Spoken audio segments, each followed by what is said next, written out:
हर हर महादेव। पंचांग कैसे सीखें या कैसे समझें, इसके बारे में हम चर्चा कर रहे थे और आज का विषय है नक्षत्रों के बारे में। सनातन पंचांग में 27 नक्षत्र कहे गए हैं। उनका क्रम, उनके नाम इस प्रकार हैं।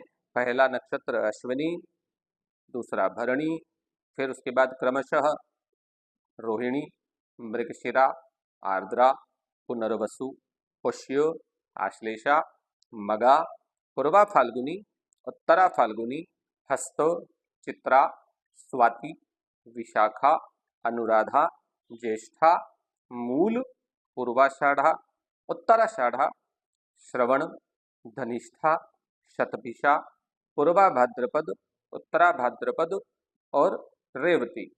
ये 27 नक्षत्रों के नाम हैं। इन नक्षत्रों के अलग अलग स्वरूप, गुणधर्म और प्रकृति होती है।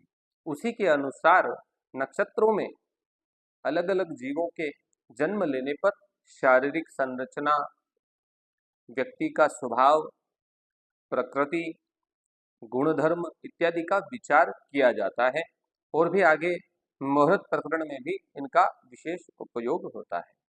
इसके बाद आते हैं राशियों पर। राशि जो है 12 राशियां होती है। मेष, वृषभ, मिथुन, कर्क, सिंह, कन्या, तुला, वृश्चिक, धनु, मकर, कुंभ और मीन। ये 12 राशियां हैं और 27 नक्षत्र हैं। जितने भी भूमंडल पर जीव हैं, इन्हीं राशियों के अंतर्गत, इन्हीं नक्षत्रों के अंतर्गत, क्योंकि इनका क्रम एक के बाद एक निरंतर चलता रहता है। एक राशि समाप्त होने पर दूसरी प्रारंभ होती, एक नक्षत्र समाप्त होने पर दूसरा नक्षत्र प्रारंभ होता, एक तिथि पूर्ण होने पर दूसरी तिथि, एक वार पूर्ण होने पर अगला वार स्वतः प्रारंभ होता है। तो जितने भी जीव हैं, इन्हीं भव चक्र अर्थात नक्षत्र राशियों के चक्र के अंतर्गत ही जन्म लेते हैं और जीवन धारण करते हुए इस जीवन संसार में अपना कार्य संपन्न करते हैं।